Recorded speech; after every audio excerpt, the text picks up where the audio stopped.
ಸಂದರ್ಭದಲ್ಲಿ ಸ್ವಾಗತ ಮಾಡ್ತಾ ಇರ್ಬೇಕಾದ್ರೆ ಕಾರ್ಯಕರ್ತರ ಭಾವನೆ ನಾನು ನೋಡ್ತಾ ಇದ್ದೆ. ಯಾವ ಮುಖಂಡರ ಹೆಸರು ಹೇಳಿದ್ರು ಕೂಡ ಚಪ್ಪಾಳೆಗಳು ಬರ್ತಾ ಇರಲಿಲ್ಲ. ನಾನು ಗಮನಿಸಿದೆ.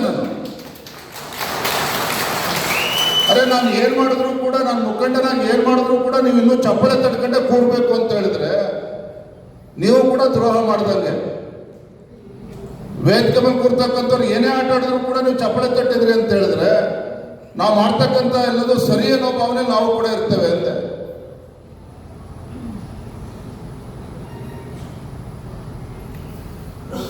ನಮ್ಮ ಜಿಲ್ಲಾಧ್ಯಕ್ಷರಿಗೆ ಮೇಘಣ್ಣವ್ರಿಗೆ ಒಂದು ವಿನಂತಿ ಇದೆ. ಯಾರು ಕೂಡ ತಪ್ಪು ತಿಳ್ಕೊಬೇಡಿ, ಯಾರನ್ನೋ ವೈಯಕ್ತಿಕ ನಾನು ಹೇಳ್ತಾ ಇಲ್ಲ. ದಾವಣಗೆರೆಯಲ್ಲಿ ಯಾವ್ದಾರ ಒಳ್ಳೆ ಆಸ್ಪತ್ರೆ ಯಾವ್ದಾರ ಇದ್ರೆ, ಒಳ್ಳೆ ಹಾರ್ಟ್ ಸರ್ಜನ್ ಯಾರು ಇದ್ರೆ ಈ ಜಿಲ್ಲೆಯಲ್ಲಿ ಇರ್ತಕ್ಕಂಥ ಎಲ್ಲ ಮುಖಂಡರನ್ನು ಕೂಡ ಒಂದು ಬಾರಿ ಟೆಸ್ಟ್ ಮಾಡಿಸ್ಬೇಕು. ಕಡ್ಲೆಗಳು ಯಾಕೆ ಟೆಸ್ಟ್ ಮಾಡಿಸ್ಬೇಕು ಅಂತ ಕೇಳಿಲ್ಲ ನೀನು. ಹೃದಯ ತಜ್ಞರ ಹತ್ರ ಯಾಕೆ ಕರ್ಕೊಂಡು ಹೋಗ್ಬೇಕು ಅಂತ ಹೇಳಿದೆ ಅಂದ್ರೆ, ಹೃದಯದಲ್ಲಿ ಎಷ್ಟು ಬ್ಲಾಕ್ ಇದೆ ಅಂತ ಹುಡುಕಕ್ಕಲ್ಲ, ಹೃದಯ ಇದೆಯೋ ಇಲ್ಲ ಅಂತೇಳಿ ಚೆಕ್ ಮಾಡಿಸಕ್ಕೆ.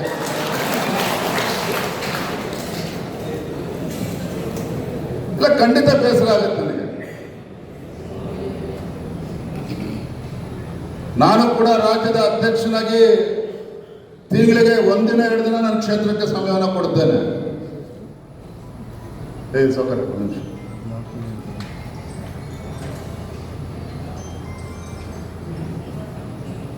ರಾಜ್ಯಾದ್ಯಂತ ಪ್ರವಾಸ ಮಾಡ್ತಾ ಇರ್ತೇನೆ.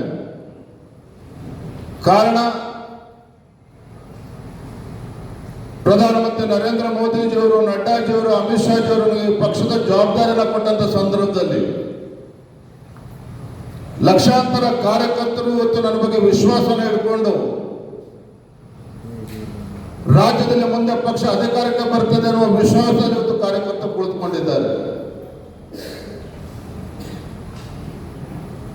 ಒಪ್ಕೊಳ್ತಾರೆ, ಉಪಚುನಾವಣೆಗಳು ಬರ್ತದೆ, ಉಪಚುನಾವಣೆ ಹೋಗ್ತದೆ. ಉಪಚುನಾವಣೆ ಸೋಲು ಗೆಲುವು ಆಡಳಿತ ಪಕ್ಷಕ್ಕೂ ಕೂಡ ಒಂದು ಮಾನದಂಡ ಆಗೋದಕ್ಕೆ ಸಾಧ್ಯ ಇಲ್ಲ, ನಮಗೂ ಕೂಡ ಒಂದು ಮಾನದಂಡ ಆಗೋದಕ್ಕೆ ಸಾಧ್ಯ ಆಗುವುದಿಲ್ಲ.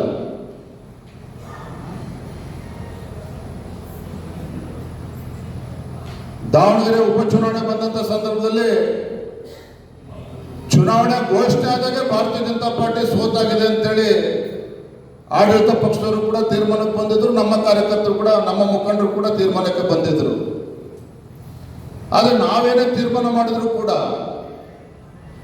ಪಕ್ಷ ಯಾರನ್ನೇ ಅಭ್ಯರ್ಥಿ ಅಂತೇಳಿ ಘೋಷಣೆ ಮಾಡಿದ್ರು ಸಹ ನಮ್ಮ ಕಾರ್ಯಕರ್ತರು ಒಂದು ವಿಶ್ವಾಸ ಇಟ್ಟು, ಅಭ್ಯರ್ಥಿಯ ಬಗ್ಗೆ ವಿಶ್ವಾಸ ಇಟ್ಟು ಒಂದು ಪ್ರಬಲ ಹೋರಾಟವನ್ನು ನೀವು ಮಾಡಿದ್ರೆ ನಿಮ್ಮೆಲ್ಲರ ನೇತೃತ್ವದಲ್ಲಿ, ಅದಕ್ಕಿಂತ ದೊಡ್ಡ ಚಪ್ಪಾಳಿನ ತಟ್ಟಬೇಕು ಅಂತ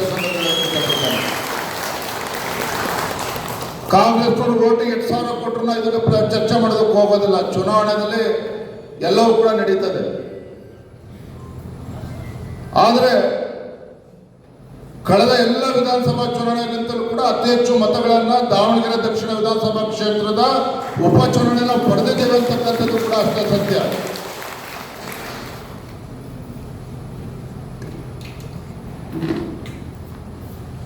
ಆದ್ರೆ ಇವತ್ತೆಲ್ಲ ನಾವು ಮುಖಂಡಗಳು ಇವತ್ತು ಅರ್ಥ ಮಾಡ್ಕೋಬೇಕಾಗಿದೆ. ನಾನು ಮೊನ್ನೆ ವಿಧಾನ ಪರಿಷತ್ ಚುನಾವಣೆ ನಮ್ಗೆ ಹಿನ್ನಡೆ, ನಾವು 2 ಕ್ಷೇತ್ರ 2 ಸ್ಥಾನಗಳು ಗೆದ್ದಿದ್ದೇವೆ. ಆದರೆ ಕೆಲವು ಅಡ್ಡ ಮತದಾನ ಆಯಿತು ಅಂತ ಹೇಳಿದಾಗ ಸಾಕಷ್ಟು ಬೇರೆ ಬೇರೆ ರೀತಿ ಚರ್ಚೆಗಳು ಮಾಧ್ಯಮದಲ್ಲೂ ಕೂಡ ಆಯಿತು, ಸಾಮಾಜಿಕ ಜಾಲತಾಣಗಳಲ್ಲೂ ಕೂಡ ಆಯಿತು.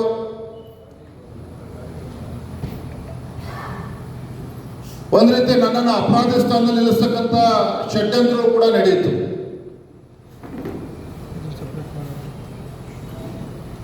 ಯಡಿಯೂರಪ್ಪನವರು, ಸಿದ್ದರಾಮಯ್ಯನವರು ಅಂಡರ್ಸ್ಟ್ಯಾಂಡಿಂಗ್ ರಾಜಕಾರಣ, ವಿಜೇಂದ್ರ DK ಶಿವಕುಮಾರ್ ಅವರು ಅಂಡರ್ಸ್ಟ್ಯಾಂಡಿಂಗ್ ರಾಜಕಾರಣ. ಇದ್ಯಾರು ಹೊರಗಡೆಯವ್ರು ಮಾತನಾಡೋದಿಲ್ಲ, ನಮ್ಮವರೇ ಮಾತನಾಡೋದು. ಅರೆ ಯಾವ ಯಡಿಯೂರಪ್ಪನವರು ಕಾಲಿಗೆ ಚಕ್ರವನ್ನು ಕಟ್ಟಿಕೊಂಡು ರಾಜ್ಯಾದ್ಯಂತ ಪ್ರವಾಸ ಮಾಡಿ ಹಳ್ಳಿಗಳಿಗೆ ಸುತ್ತಿ ನಗರಕ್ಕೆ ಸೀಮಿತ ಆಗಿರ್ತಕ್ಕಂಥ ಭಾರತೀಯ ಜನತಾ ಪಾರ್ಟಿಯನ್ನ ರಾಜ್ಯದಲ್ಲಿ ಅಧಿಕಾರಕ್ಕೆ ತರುವಂತ ಕೆಲಸ ಮಾಡಿದ್ರು ಯಡಿಯೂರಪ್ಪನವರು, ಅನಂತಕುಮಾರ್ ಅವರು. ಯಡಿಯೂರಪ್ಪನವರು, ಅನಂತಕುಮಾರ್ ಎಲ್ಲ ಹಿರಿಯ ನಾಯಕರ ಬಗ್ಗೆ ವಿಶ್ವಾಸ ಇಟ್ಟು ಲಕ್ಷಾಂತರ ಕಾರ್ಯಕರ್ತರು ದುಡಿದಿದ್ದಾರೆ. ಅಂತ ಯಡಿಯೂರಪ್ಪನವ್ರ ಬಗ್ಗೆ ಇವತ್ತು ಅನುಮಾನ ಹುಟ್ಟಾಕಂತ ಕೆಲಸ ನಮ್ಮವ್ರು ಕೆಲವರು ಮಾಡ್ತಾ ಇರ್ತಕ್ಕಂಥದ್ದು. ಯಡಿಯೂರಪ್ಪರು ಸಿದ್ದರಾಮಯ್ಯನವರು ಬಹಳ ಆತ್ಮೀಯರು ಅಂತ ಹೇಳಿದ್ರೆ, ಯಡಿಯೂರಪ್ಪರು ಮುಖ್ಯಮಂತ್ರಿ ಸ್ಥಾನದಿಂದ ಇಳಿದ ಮೇಲೆ 35 ಕೇಸ್ಗಳನ್ನು ಹಾಕಿರ್ತಕ್ಕಂಥದ್ದು ಅದೇ ಹಿಂದಿನ ಸಿದ್ದರಾಮಯ್ಯ ನೇತೃತ್ವ ಕಾಂಗ್ರೆಸ್ ಸರ್ಕಾರ. ಇವತ್ತು ಕೂಡ 3 ಕೇಸ್ಗಳು ನಡೀತಾ ಇದೆ ಸುಪ್ರೀಂ ಕೋರ್ಟಲ್ಲಿ, ಹೈಕೋರ್ಟ್ಗಳಲ್ಲಿ. ಆದ್ರೆ ಮಾತನಾಡೋದೇನು, ಯಡಿಯೂರಪ್ಪನವರು ಸಿದ್ದರಾಮಯ್ಯನವರು ಬಹಳ ಆತ್ಮೀಯ ಮಿತ್ರರು ಅಂತೇಳಿ. ವಿಜಯೇಂದ್ರ ಡಿ.ಕೆ. ಶಿವಕುಮಾರ್ ಅವರು ಆತ್ಮೀಯರೇ. ಅರೆ, ಕಳೆದ ಲೋಕಸಭಾ ಚುನಾವಣೆಯಲ್ಲಿ ನಮ್ಮ ಕಾರ್ಯಕರ್ತರು ಗೊತ್ತಿರಬೇಕು, ಕಳೆದ ಲೋಕಸಭಾ ಚುನಾವಣೆಯಲ್ಲಿ ಬೆಂಗಳೂರು ಗ್ರಾಮಾಂತರ ಏನು ಡಿ.ಕೆ. ಸುರೇಶ್ ಅವರು ಸಂಸದರಾಗಿ ಗೆದ್ದಿದ್ರು. ನನಗೆ ಹಠ ಇತ್ತು, ಒಬ್ಬ ರಾಜ್ಯದ ಅಧ್ಯಕ್ಷನಾಗಿ ಇವತ್ತು ಗ್ಯಾರಂಟಿ ಭರಾಟೆನಲ್ಲಿ ರಾಜ್ಯದಲ್ಲಿ ಕಾಂಗ್ರೆಸ್ ಸರ್ಕಾರ ಅಧಿಕಾರಕ್ಕೆ ಬಂದಾಗ ಅತಿ ಹೆಚ್ಚು ಸಂಸದರನ್ನ ಕರ್ನಾಟಕ ರಾಜ್ಯದಲ್ಲಿ ಮತ್ತೆ ಗೆಲ್ಲಬೇಕು ಅನ್ನುವ ಶಪಥವನ್ನ ಸಂಕಲ್ಪದಲ್ಲಿ ನಾನು ಕೂಡ ಪ್ರವಾಸವನ್ನು ಮಾಡ್ತಾ ಇದ್ದೆ. ಹಾಗೆ ನಾನಿವತ್ತು ದಾವಣಗೆರೆ ಜಿಲ್ಲೆಯ ಎಲ್ಲ ಮಹಾನ್ ನಾಯಕರುಗಳನ್ನು ವಿನಂತಿ ಮಾಡ್ತಕ್ಕಂಥದ್ದು, ಕಳೆದ ಉಪಚುನಾವಣೆಯಲ್ಲೂ ಕೂಡ ನಾನು ಹೇಳಿದ್ದೆ, ಇವತ್ತು ಕೂಡ ಹೇಳ್ತಾ ಇದ್ದೇನೆ, ಇಂದು ಕೂಡ ನಾವು ಹಳೆಯದನ್ನ ಮರೆತು ನಾವು ಒಟ್ಟಾಗಿ ಒಂದಾಗಿ, ನಾನಿಲ್ಲದೆ ಇದ್ರೆ ಪಕ್ಷನೇ ನಡೆಯೋದಿಲ್ಲ, ನಾನು ಹುಟ್ಟ ಮೇಲೆ ಬಿಜೆಪಿ ಹುಟ್ಟಿರ್ತಕ್ಕಂಥದ್ದು ದಾವಣಗೆರೆ ಜಿಲ್ಲೆಯಲ್ಲಿ, ಈ ಭಾವನೆಯಿಂದ ನಾವು ಹೊರಗೆ ಬರದೇ ಹೋದ್ರೆ ಇವತ್ತು ಕಾರ್ಯಕರ್ತನ ಹೆಸರುಗಳು ಹೇಳಿದಾಗ ಚಪ್ಪಾಳೆ ತಟ್ಟೋದನ್ನು ನಿಲ್ಲಿಸಿದ್ದಾರೆ. ನಾಳೆ ರಸ್ತೆ ಓಡಾಡೋದಕ್ಕೂ ಕೂಡ ಕಷ್ಟ ಆಗ್ತದೆ. ಅಂತ ಪರಿಸ್ಥಿತಿ ಬರುವ ಮುಂಚಿತವಾಗಿ ನಮ್ಮನ್ನು ನಾವು ಸರಿಪಡಿಸಿಕೊಂಡು ಪಕ್ಷದ ಹಿತದೃಷ್ಟಿಯಿಂದ ಒಟ್ಟಾಗಿ ಒಂದಾಗಿ ಸಂಘಟನೆಗೆ ಬಲಪಡಿಸುವಂತ ಕೆಲಸ ಮಾಡಬೇಕು ಅನ್ನುವ ವಿನಂತಿಯನ್ನ ವಿನಮ್ರವಾಗಿ ನಾನು ಮಾಡ್ತಾ ಇದ್ದೇನೆ ಅನ್ನೋದನ್ನು ಕೂಡ ಈ ಸಂದರ್ಭ ಹೇಳಲಿಕ್ಕೆ ಇಚ್ಛೆಪಡ್ತೇನೆ. SIR ನಾವು ವಿರೋಧ ಪಕ್ಷ ಸ್ಥಾನದಲ್ಲಿ ಕೂತಿದ್ದೇವೆ ಅಂತಕ್ಕಂಥದ್ದು ಅಲ್ಲಗಳಿದಕ್ಕೆ ಸಾಧ್ಯ ಇಲ್ಲ.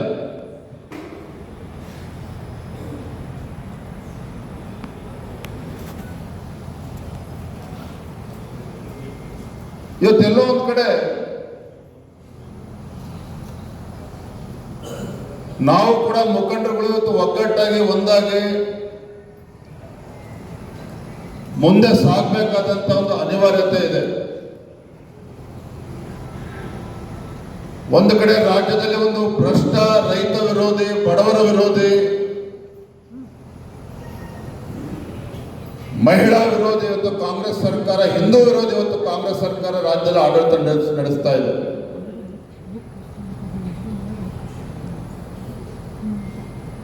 ಮತ್ತೊಂದು ಕಡೆ ನಮ್ಮ ಆಂತರಿಕ ಸಮಸ್ಯೆಯು ಕೂಡ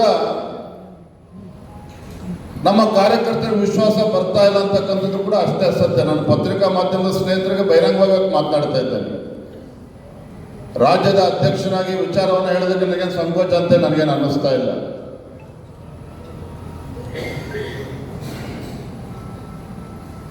ನೋಡಿ, ಹಿಂದೆ ನಮ್ಮದೇ ರಾಜ್ಯ ನಮ್ಮದೇ ಸರ್ಕಾರ ಇತ್ತು. ಯಡಿಯೂರಪ್ಪರು ಒಳ್ಳೆ ಆಡಳಿತ ನೀಡಿದ್ರು, ಬಸವರಾಜ ಬೊಮ್ಮಾಯಿ ಮುಖ್ಯಮಂತ್ರಿ ಆದರು. ಕಾಂಗ್ರೆಸ್ಸಿನ 40% ಭ್ರಷ್ಟಾಚಾರದ ಆರೋಪ ನಮ್ಮ ಮೇಲೆ ಬಂದಾಗ ಅದನ್ನ ಸರಿಯಾಗಿ ನಾವು ಎದುರಿಸದೆ ಸಾಧ್ಯ ಆಗದೇನೆ ವಿರೋಧ ಪಕ್ಷದಲ್ಲಿ ಕೂತಿದ್ದೇವೆ. ನಮ್ಮ ಆಂತರಿಕ ಸಮಸ್ಯೆ ಅಂತ ನಾವು ವಿರೋಧ ಪಕ್ಷದಲ್ಲಿ ಕೂತಿದ್ದೇವೆ. ಇದ್ರ ಪರಿಣಾಮ ಏನು? ನಾವು ಎಷ್ಟು ಜನ ಇದನ್ನು ಗಂಭೀರವಾಗಿ ಯೋಚನೆ ಮಾಡಿದೇವಲ್ಲ ನನಗಂತೂ ಗೊತ್ತಿಲ್ಲ. ಈ ರಾಜ್ಯದಲ್ಲಿ ಕಾಂಗ್ರೆಸ್ ಸರ್ಕಾರ ಅಧಿಕಾರಕ್ಕೆ ಬಂದಾಗಿನಿಂದ ಕಳೆದ 3 ವರ್ಷದಲ್ಲಿ ನಿರಂತರವಾಗಿ ಹಿಂದೂ ಕಾರ್ಯಕರ್ತಗಳ ಮೇಲೆ ಹತ್ಯೆ ನಡೀತಾ ಇದೆ. ದಕ್ಷಿಣ ಕನ್ನಡದಲ್ಲಿ ಪ್ರವೀಣ್ ನೆಟ್ಟಾರ್ ಹತ್ಯೆ ಆಗ್ತದೆ. ತದನಂತರದಲ್ಲಿ ಹುಬ್ಳಿನಲ್ಲಿ ಲವ್ ಜಿಹಾದ್ ಪ್ರಕರಣದಲ್ಲಿ ನೇಹಾ ಹತ್ಯೆ ಪ್ರಕರಣ ನಮಗೆ ನೋಡಿದ್ದೇವೆ. ಅದಾದ ನಂತರದಲ್ಲಿ ಕೊಪ್ಪಳದಲ್ಲಿ ಗವಿಸಿದ್ದಪ್ಪ ಪರಿಶಿಷ್ಟ ಪಂಗಡಕ್ಕೆ ಸೇರಿರ್ತಕ್ಕಂಥ ಒಬ್ಬ ಹಿಂದೂ ಕಾರ್ಯಕರ್ತನ ಬರ್ಬರ ಹತ್ಯೆ ಆಗ್ತದೆ. ಹಾಡು ಹಗಲೇ ಯಲ್ಲಾಪುರದಲ್ಲಿ ಒಬ್ಬ ದಲಿತ ಮಹಿಳೆಯ ಹತ್ಯೆ ಆಗ್ತದೆ.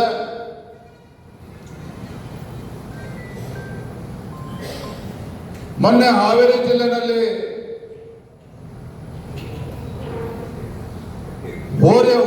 ಹಬ್ಬದ ಸಂದರ್ಭದಲ್ಲಿ ಹೋರಿ ಓಡಿಸ್ತಕ್ಕಂಥ ಸಂದರ್ಭದಲ್ಲಿ ಪಟಾಕಿ ಹೊಡೆದ್ರು ಅನ್ನೋ ಕಾರಣಕ್ಕೆ ಲೋಹಿತ್ ಕುರುಬರು ಒಂದು ಹಾಲು ಮತಸ್ಥ ಸಮಾಜಕ್ಕೆ ಸೇರಿರ್ತಕ್ಕಂಥ ಯುವಕರಿಗೆ ಮಾರಣಾಂತಿಕ ಹಲ್ಲೆನೂ ಕೂಡ ಆಗ್ತದೆ. ಅದಾಗಿ 2 ದಿನಕ್ಕೆ ರೆಟ್ಟೆಹಳ್ಳಿನಲ್ಲಿ ಒಬ್ಬ ಮರಾಠ ಸಮಾಜಕ್ಕೆ ಸೇರಿರ್ತಕ್ಕಂಥ ಒಬ್ಬ ಶಿವಾಜಿರಾವ್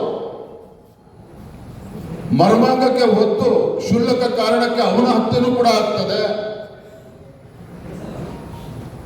ಆದರೆ ಇವೆಲ್ಲ ಪ್ರಕರಣಗಳನ್ನ ನೀವು ನೋಡಿದಾಗ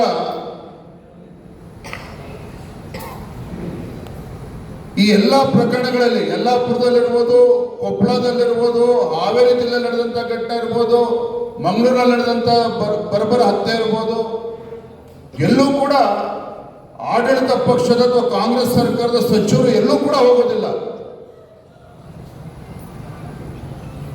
ಯಾವ ಹಿಂದೂ ಕಾರ್ಯಕರ್ತರ ಹತ್ಯೆ ಆದಾಗ ಅವನು ಮರಾಠ ಇರ್ಬೋದು, ಅವನ ದಲಿತ ಇರ್ಬೋದು, ಅವನು ಪರಿಷ್ಠ ಪಂಗಡಕ್ಕೆ ಸೇರಿರ್ತಕ್ಕಂಥದ್ದು ಇರ್ಬೋದು, ಇವರು ಯಾರ ಮನೆಗೂ ಕೂಡ ಕಾಂಗ್ರೆಸ್ ಈ ಸರ್ಕಾರದ ಯಾವುದೇ ಸಚಿವರು ಭೇಟಿಯನ್ನು ನೀಡೋದಿಲ್ಲ. ನಾನು ಮೊನ್ನೆ ದಿನ ರೆಟ್ಟೆಹಳ್ಳಿಯಲ್ಲಿ ಹೇಳ್ತಾ ಇದ್ದೆ, MLC ನಾನು ಮಾತಾಡ್ತಿದ್ದೆ.